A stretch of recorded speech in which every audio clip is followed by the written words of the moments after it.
got bags under my eyes.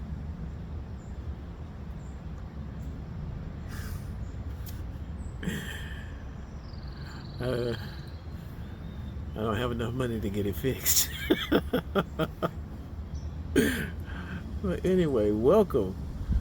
And, and I just got through watching a great video by some guy named Ed Lawrence, and he gave me 40 reasons about how your YouTube video should should be done, and some reasons why you may have problems.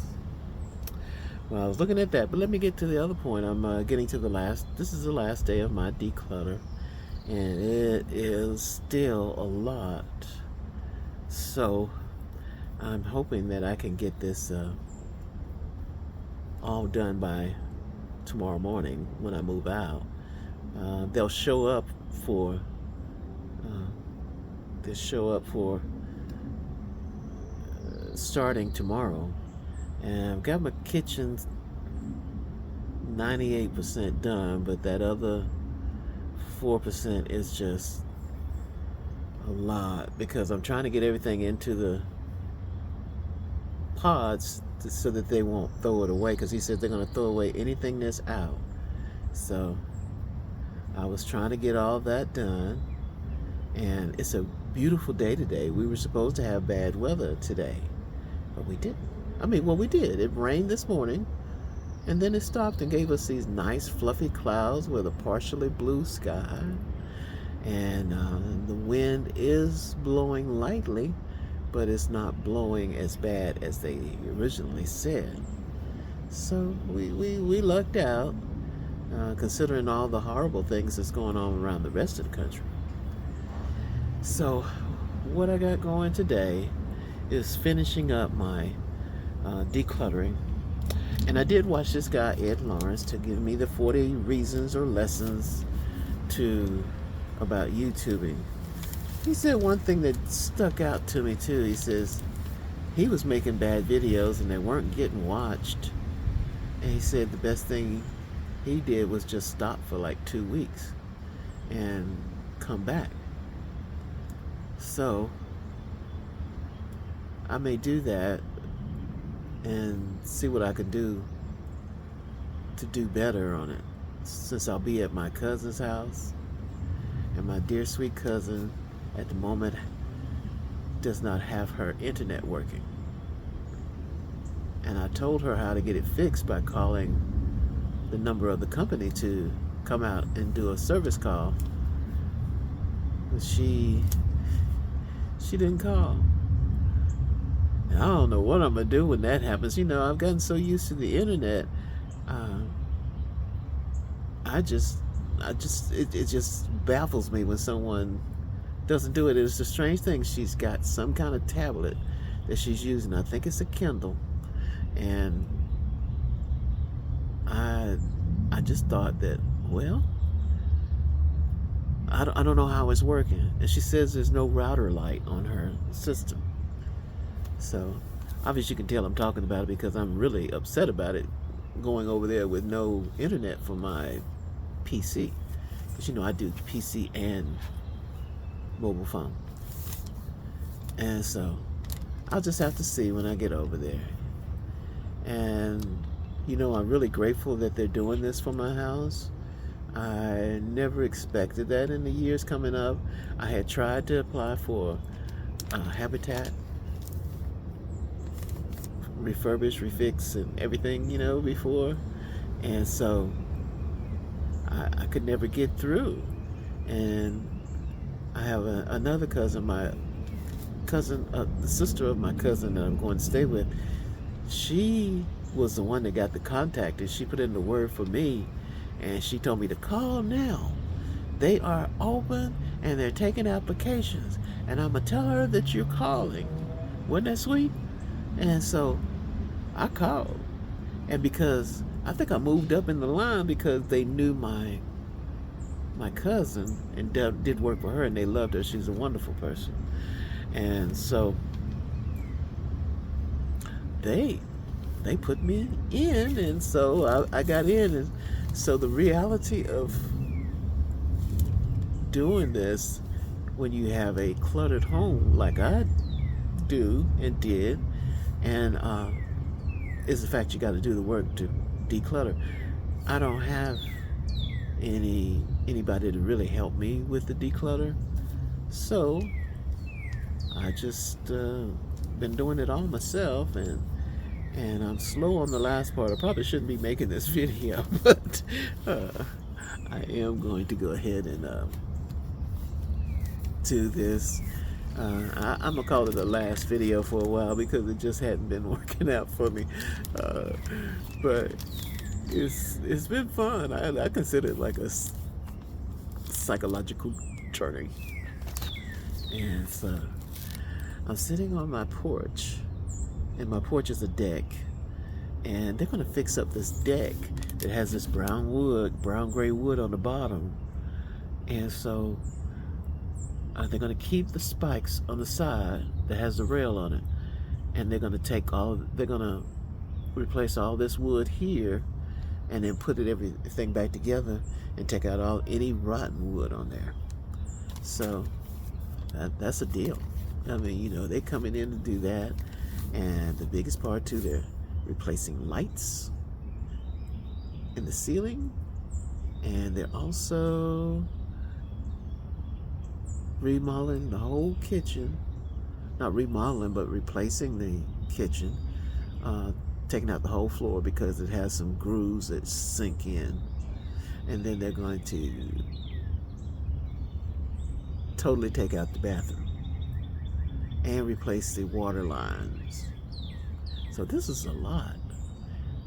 I never expected this. This is just, I'm excited, and I'm also worried about this declutter thing I got to finish up. I don't know. I'm trying not to leave anything in there that's of value that they might throw away, but he told me they're going to throw away anything that's there. So I had a couple of things. I'm trying to make sure everything is cleared up, and then I'm having to put everything in the pods. Ooh, the sun is coming out. The birds are singing. It was supposed to be bad weather here. It didn't turn out. Well, it did rain pretty good this morning, but then it cleared up. And so now I'm looking at my strange looking backyard. I have a hill in my backyard. I think I might have showed that in one of my other videos, but it's an unusual hill right in the back. And I don't walk up that hill because it's too steep, but it's there, and technically it's mine. So I'm just glad to be getting this done. And I watched a guy today named Ed Lawrence. He gave me 40 lessons and reasons about why my videos are not hitting. And it was good. It was explainable. And he said that he had some problems when he first started too. And he said he pulled back for about 2 weeks and then came back. And when he came back, he said he was doing things different. So he said try that, and he wasn't all that much sold for doing the video every day, but he says just do the best you can more than do it every day. So there's contradictions on that. I don't know whether you should be making these videos every day, but it's just one of those things you have to find out on your own. And I think that's what it is with YouTube. You have to find it out on your own, how you do this. And you can take lessons and get some help if you want to. But I was trying to do it like everybody else, just give you a live video and keep going. So I'll look into different things these next couple of weeks. Oh, and I'm going to a dermatologist soon. I do have a gash here. It's just pretty big. It's pretty big, so I'll get that looked at.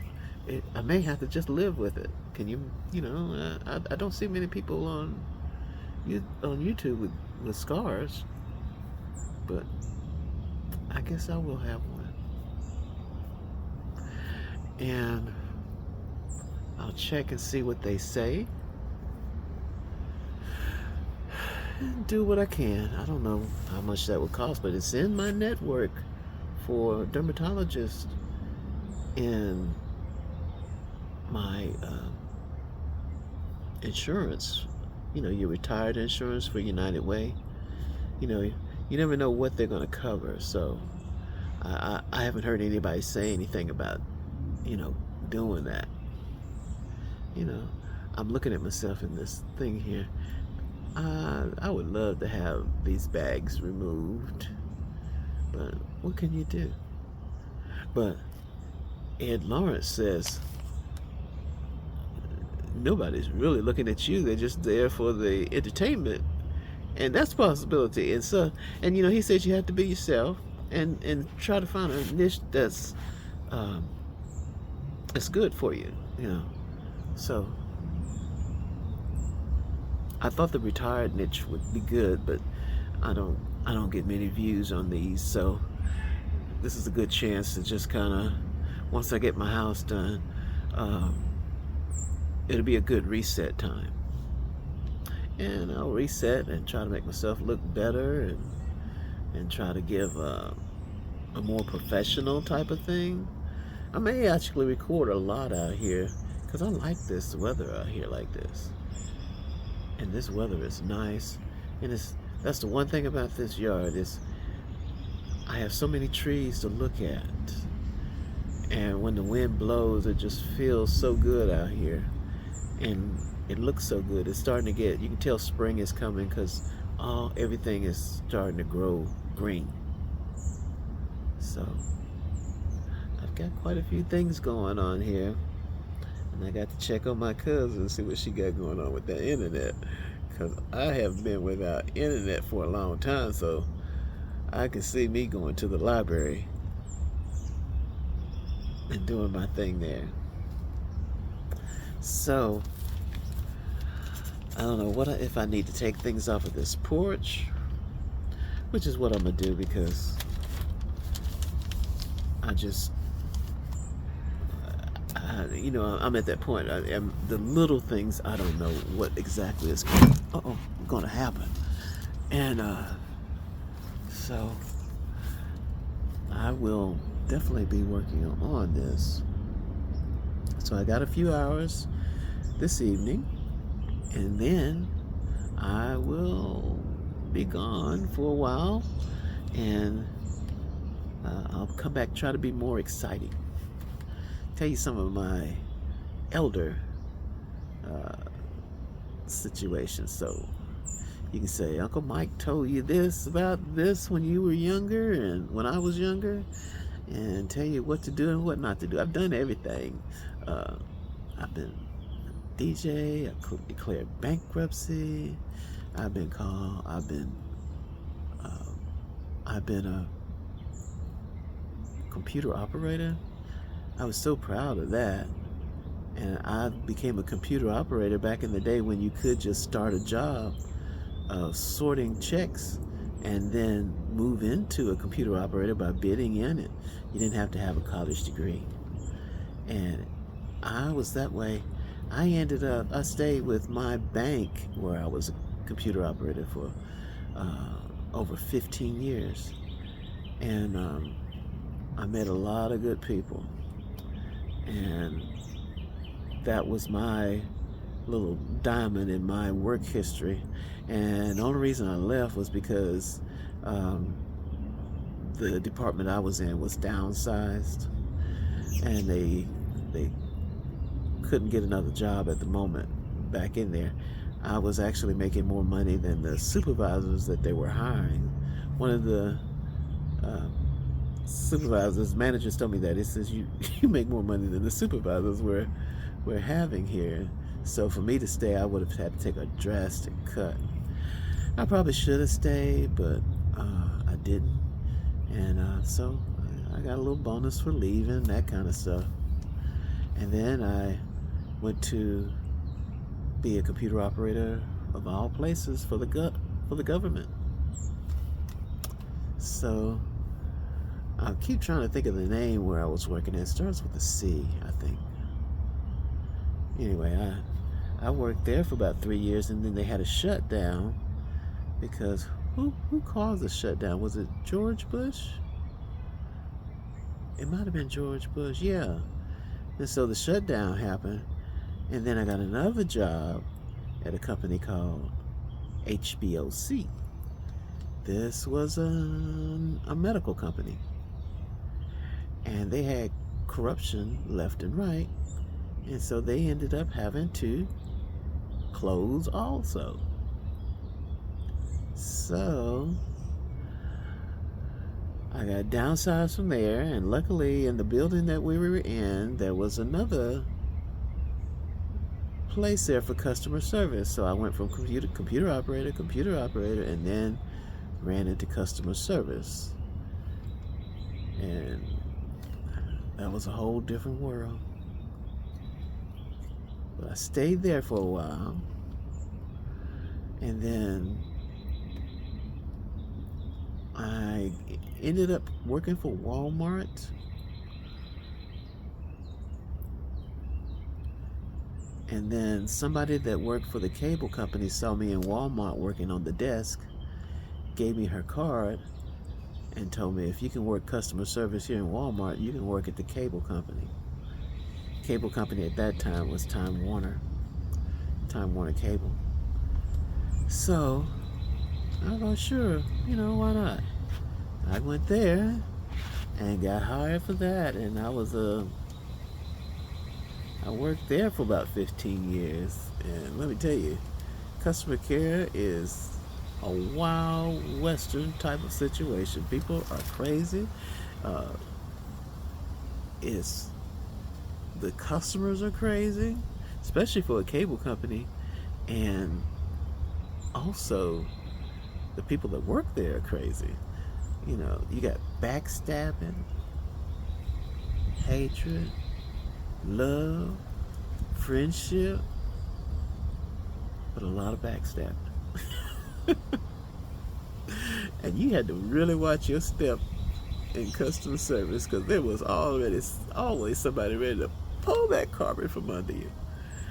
And when you work in customer care, you just stay on a tense situation, because everything they listen to on the phone is you, and you say the wrong thing and they'll pull you in the office. And one supervisor manager was listening to me on a call, and I got pulled in the office because they thought I hung up on the customer. I was talking to him, and then the customer got mad and just disconnected. And they immediately called me, and they were going to fire me for hanging up on him. And I told them I didn't hang up. The man disconnected. And they had to check their statistics and stuff on it. They found out I was correct, and they apologized. Oh, I'm so sorry, But, still, they scared the daylights out of you. I mean, they just scared the daylights out of you on customer service. So if you get in that profession, good luck. It's a tough one. I made it out to retire, so. And I worked several jobs in at the Spectrum company, and so I mean, it was a very.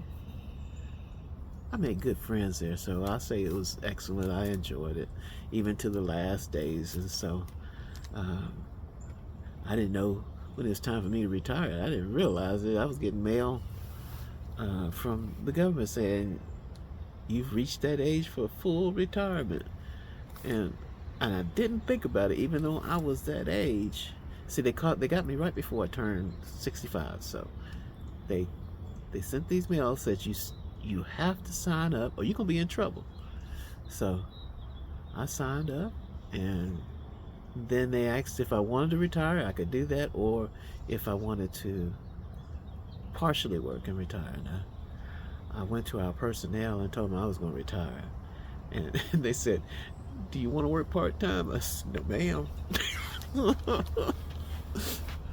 because I had made just enough, because I understood that the money that I would get was actually matching the money that I was making after taxes. So I said, okay, this is a good sign.